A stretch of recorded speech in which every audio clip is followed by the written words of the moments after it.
How you doing, AJ? What's up, brother? Man, I am too blessed to be depressed, feeling good, feeling great. Hey, shout out to April Marie, but it's good to have the band back. Yeah, right off the bat, let me just thank her. I think she did all of the shows for us while I was out, right? She did. She did a Yeah, fantastic job. I know she did. And it's so comforting when you're trying to detach and be on vacation and not worry about your day job, to have somebody with that kind of competence that's so professional and a friend. She's our friend, and we appreciate it. Thank you, April Marie. I owe you dinner or something. So very kind of her to do that. Active news time, too. AJ, I try to unplug and not read any news when I'm on the road like this, but I kind of had to sort of keep up. But, you read the news in a different way when you're not having to talk about it. Oh man, hopefully we can get Leland back up.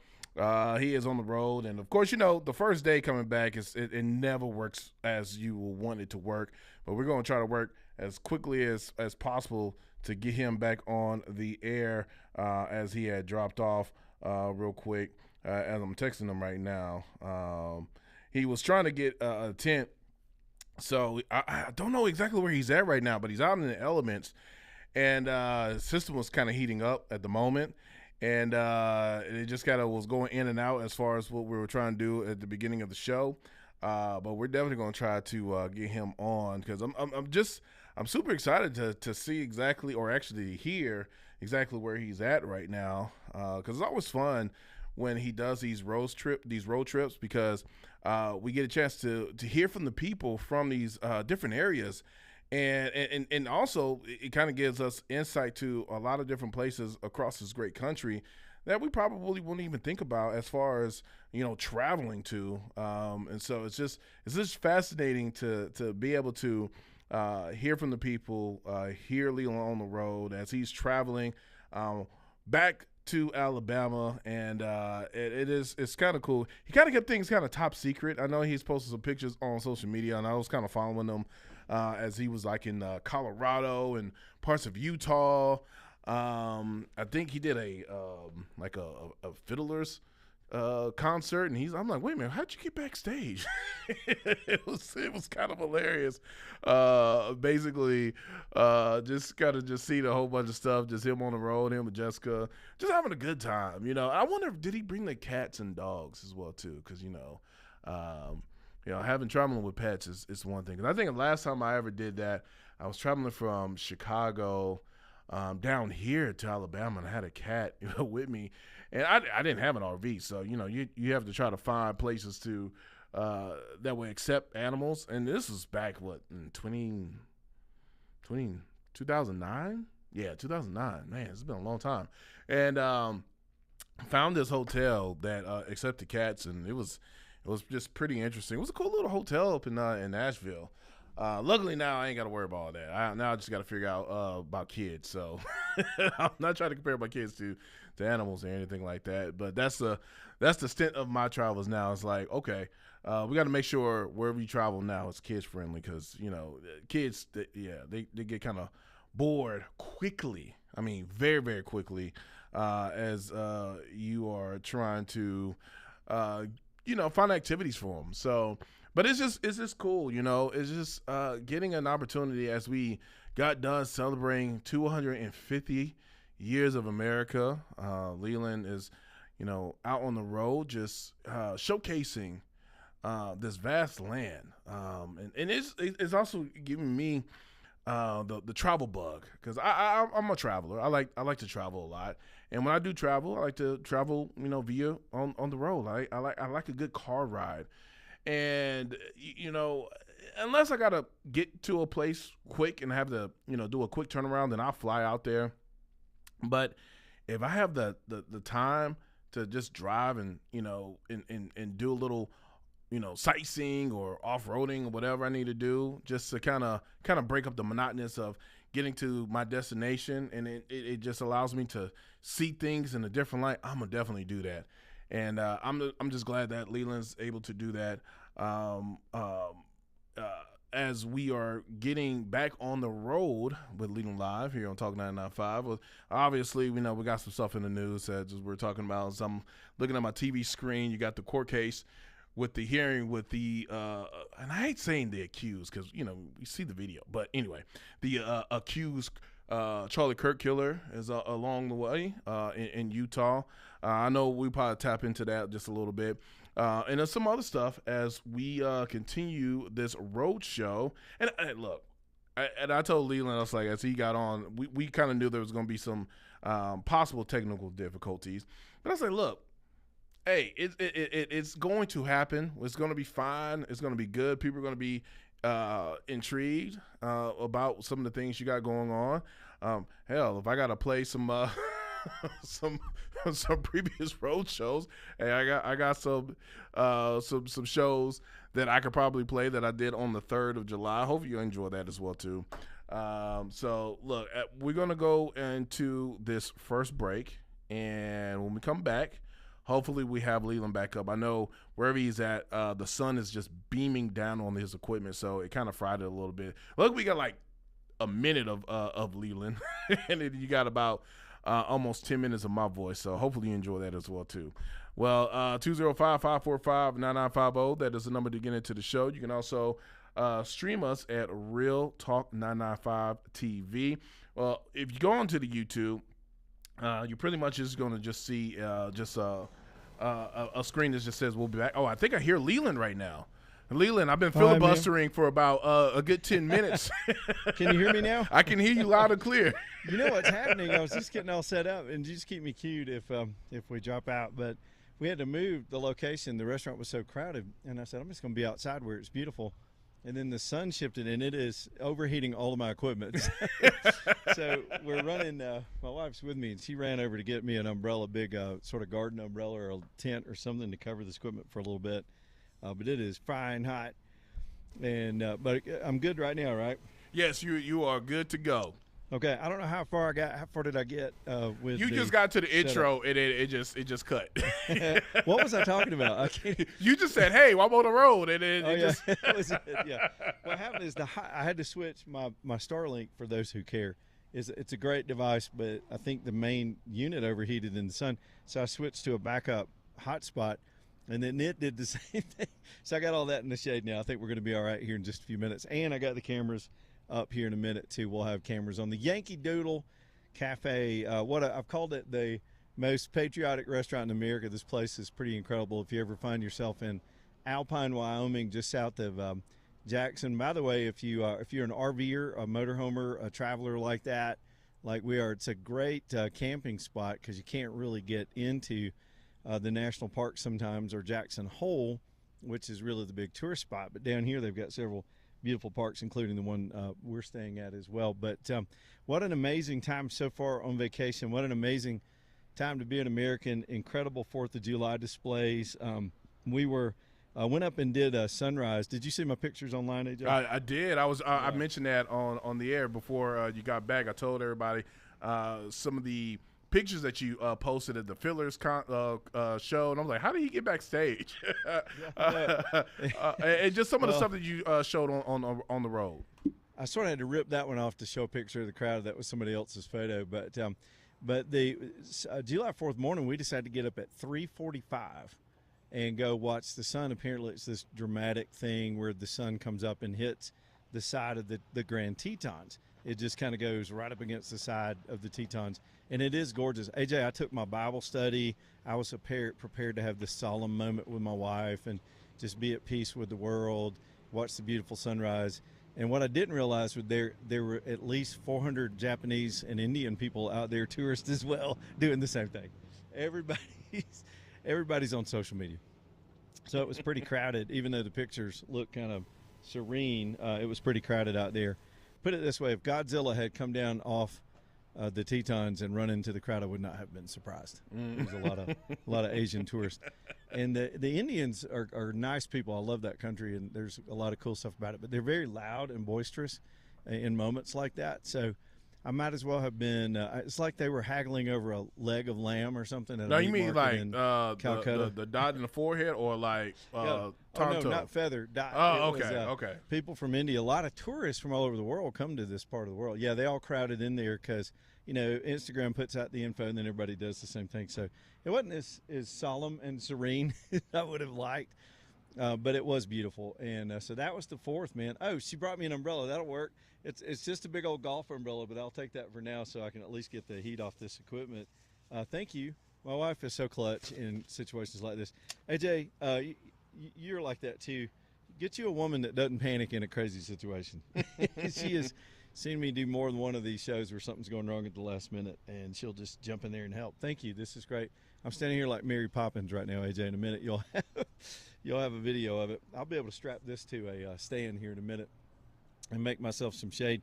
Yeah, so that we're fighting with the sun. The point of telling you the whole fourth story is it was 35 degrees, and I know my folks back home have been in this heat wave. But that's one of the reasons, if you ever want to travel and get away from the heat, this is a good time of the year out here. Not only is it drier air, but it's just a lot better.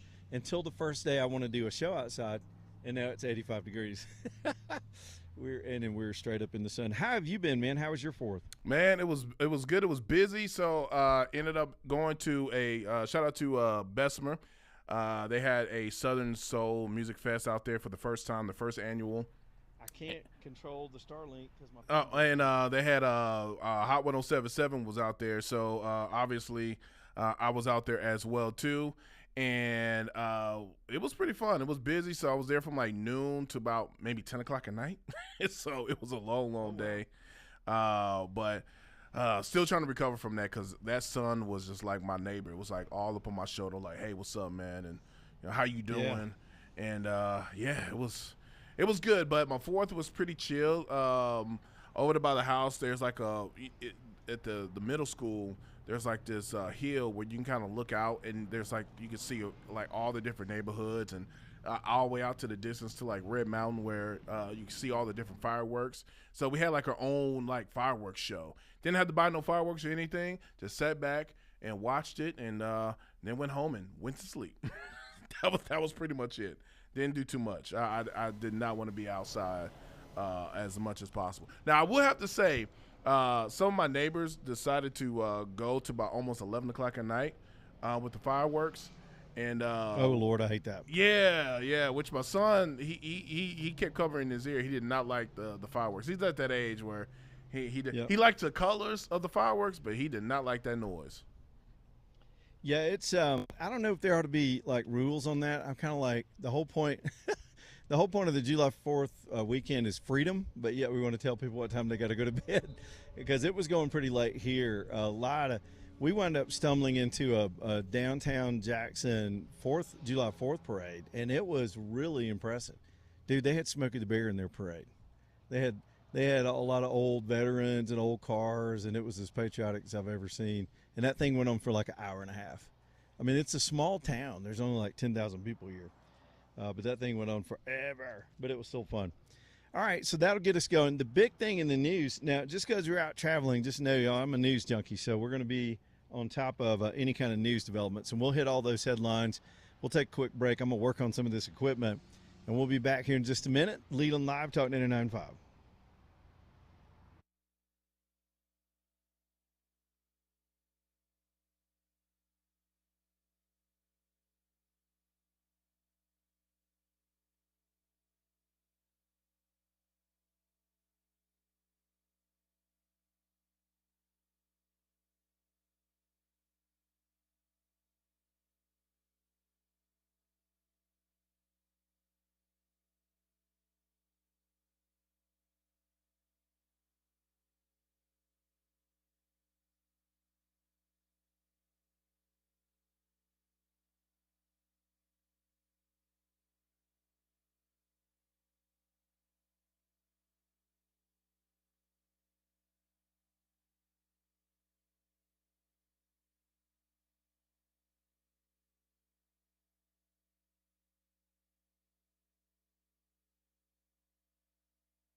Leland Live Talk 99.5. AJ, who's my first sponsor?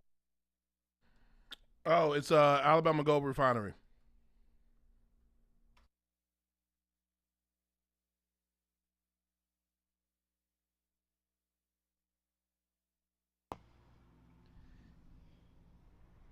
All right, I'm back. AJ, can you hear me? It's just Yeah, I can dropping hear a you. little bit. It's Yeah. just acting foolish.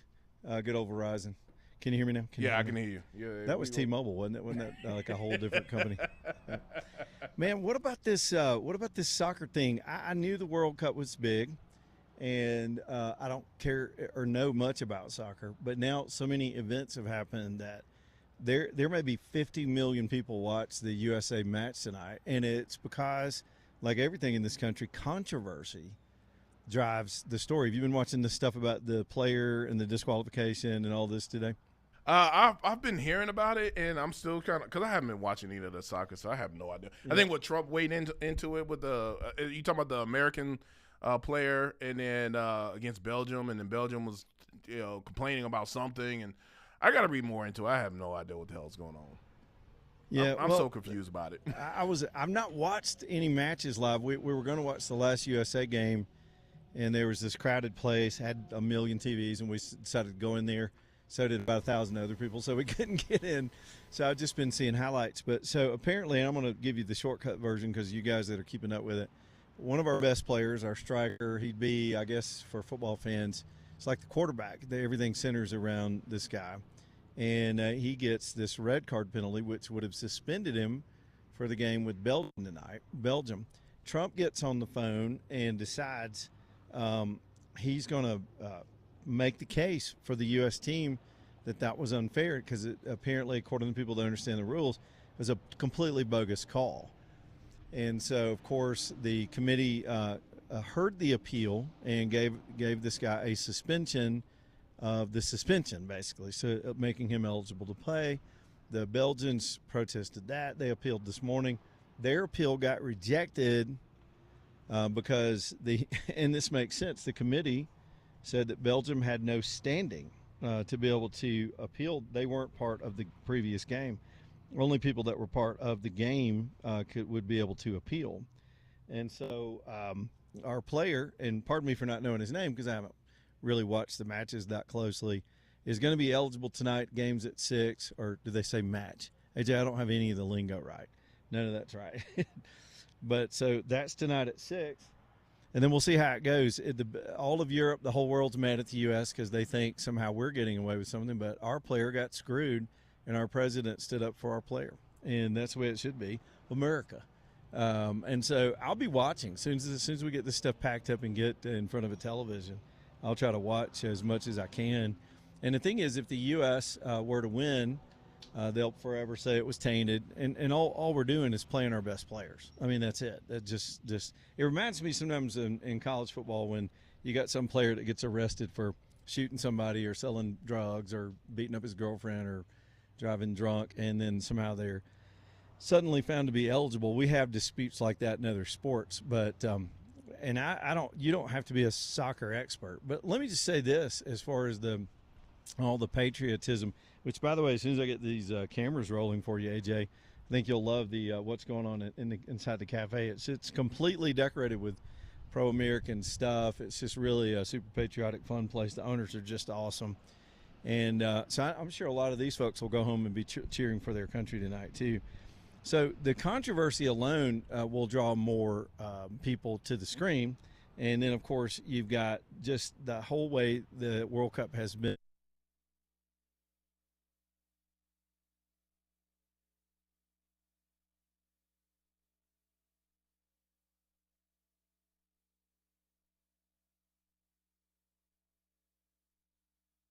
All right, we're going to try to get Leland back up here in a second as we are on the road. And obviously, when you're on the road, you have technical issues and, you just got to go with the flow sometimes. But I know he was talking about the World Cup, and I got to get more situated on this story about what's going on with this soccer game. I've been hearing bits and pieces about it, and I guess there was an American player who I guess they made an appeal, and President Trump got involved, and now the player is actually being able to play in the game. If I'm not mistaken, which technically, if he gotten 2 yellow cards, he's not eligible. So I'm thinking that's what the controversy is. I got to get back into. Honestly, I have not been watching any of the games at all, and so I'm not gonna be so good at getting the information out. I gotta figure out what the heck is going on with this whole soccer. I'm just glad that the American team has been playing as long as they have been playing, because I think this is the longest they made it in the world game. So shout out to the American soccer. I'm trying to type and talk at the same time, but it's kind of hard to like try to spell. Let's see, soccer. Hold on, I'm trying to see if Leland is still there. I hear something. All right, I think I hear him in the background. Again, apologize for the technical difficulties right now. I'm letting him know that we hear him in the background. Let's see, I hear you. All right, as we get ready to get to the bottom of the hour, and then we're going to get more into this information as well, too. So, again, apologize for us in the technical difficulties. You know what, matter of fact, let's just do this. I told him that I hear him, but let's go ahead and get this back timer in, get to the bottom of the hour, and then we'll hopefully, when we get back, we'll have more with Leland on the road, and we can get everything kind of moving smoothly for the rest of the show. Hey, we got 3 more half hours more to go of Leland Live. So let's take it to the bottom, 205-545-9950. You're listening to Leland Live on the road again, right here on Talk 99.5.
All right, AJ, can you hear me now? I hear you loud and clear. This ain't our first rodeo. You know, ironically, we will be doing some shows at rodeos later, and this ain't my first rodeo here or there. I can't wait to get that. Just having a little connection, actually, just sort of internet connection issues on this end.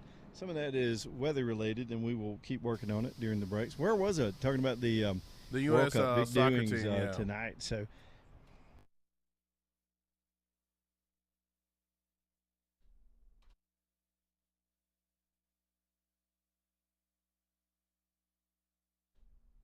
I had to keep the music going as we try to get Leland back up. So enjoy some of this music from Charlie Crockett as we work on this technical difficulties on Leland Live.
Okay, AJ, I get to interrupt my own show on my own show from an old show.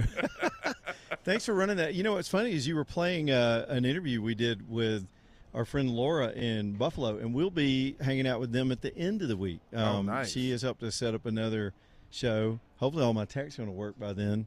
But so a lot of stuff has gone wrong simultaneously here, and I'm slowly patching it back together, so I think we're good on the audio right now at least. And I'll be working on the rest during the breaks. If you want to add some long commercials to the next break, that would be fun. Hey, don't worry. Play Anagata DeVita. That's what we used to do. That's what we used to do back in the day when a DJ had to go take a break. By break I mean dump. Yeah. We would put like the longest song on. I worked for a country station, so my go-to was Alabama's live album. They had a couple songs that were turned into jam band songs and just went on forever, and that was my potty break song. Oh yeah, I got some long songs. I think it was Tennessee up on my River. sleeve, They did so one version. I'm good. All right, man. Thanks for helping me and putting up with the issues out here. I think what happened was just we got the heat got the better of some of this equipment, and a lot of stuff has simultaneously failed. Even though I'm dying to show you all the inside of the lunch crowd's kind of dissipating now, but the inside of the Yankee Doodle Cafe, who was kind enough to let us hang out with them today. We moved our stuff outside to be able to accommodate them because they had such a lunch rush. It's not a huge place, and that was the beginning of the undoing because it is so gotten so warm out here. I'll tell you the temperatures in this part of the country. By the way, if you just tuned in, we're in Alpine, Wyoming. The temperatures for us have ranged from dang near 34, 35 all the way up to the upper 80s just in the course of a few days. When we first got here, it was raining. In fact, snowing up on the mountain up over in some of y'all probably saw that online up in the Tetons and in those other parts of the area just over the mountain ridge. I mean, they got a serious like 11-inch snowstorm up in Montana. But that's it out here. It's a little bit fickle. It is mountain weather. It's a little bit like when you live next to the ocean. You got the mountain climate that can affect everything and change it very, very quickly.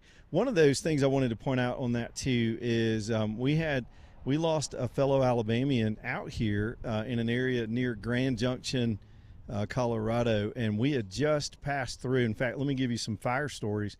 There are lots of fires out west this year. It's extremely dry, and it's been very, very dangerous for folks that live here. We're in a town called Ouray right after our last show a couple of weeks ago. And right after we left, 2-3 days after we left, they had a very devastating. In fact, this fire is still only about 3% contained. On that trip from there over toward, I think we went over toward Moab after that. We went through Grand Junction, and the smoke was just thick in the air. You could barely see the highway. And one guy, when we got over to Moab, said that he woke up. He didn't tell me this. I just overheard him talking about it. But they had ash on their cars. He said it looked like snow the next day from all the forest fires. Well, in one of those same fires near Moab, near Grand Junction, we lost a fellow Alabamian. And today I was glad to see Kay Ivey's office put lower the flags in the state of Alabama on behalf of our firefighter. If my information is good, she was from Walker County, Alabama, and it's just incredible the bravery. Her name was Sydney Watson. She's only 27 years old. She had studied a lot of forestry management, I think, and things along those lines, and had the bravery to join these fire crews that get deployed out in these really rugged and remote areas to battle these blazes. And we saw some of them moving around, some of the trucks, some of the smoke jumper units. We've seen some aerial stuff out here just in the travels. We've not been up against one. We've just been in the proximity of it. But the bravery that it would have taken for this young woman to not only just choose to do that for a living, but to be out there in it like that. My understanding is the way it happened was the fire sort of blew back on them. The winds can shift very, very quickly out here in different directions, and they were sort of moving toward it, working on the fire line, and then the winds, which have been pretty fierce, in excess of 50 miles an hour at times, just turned that fire on them, and there was nothing they could do, and 3 of those firefighters died. And, of course, I saw the news release this morning where we had lowered the flags to half staff or half mast in other situations in her memory, I suppose. So there may be people in this audience. Obviously, Walker County is within our reach, very much so, and we've got a lot of listeners there, and I'm sure she's got friends and family that knew her and how brave, how honorable a way to live a life, even that young life. So we salute that service again today too. I've always said for years, ever since I was first in journalism, first out there reporting and meeting people out there in the world, there's two groups of people where I've never met somebody I didn't like in those groups. One are just farmers. I think I've liked every farmer I've ever met. And the other is firefighters. I was on a lot of scenes of these brave guys going in and out of buildings, going in and doing these wood fire situations. And those guys are just, there's something that's very humble and connected about those guys, and how brave for her to be doing this kind of work on behalf of the country, really. Because, you know, a lot of this land that's burning out here is your land too. It's public lands that you can visit and admire. And they've really got a tough situation in the American West this year. All right, I'm going to work on some tech stuff, AJ. See if we can get this satellite dish working, and then we'll try to get these cameras up and keep going with the show this afternoon. Leland Live, back live from Alpine, Wyoming.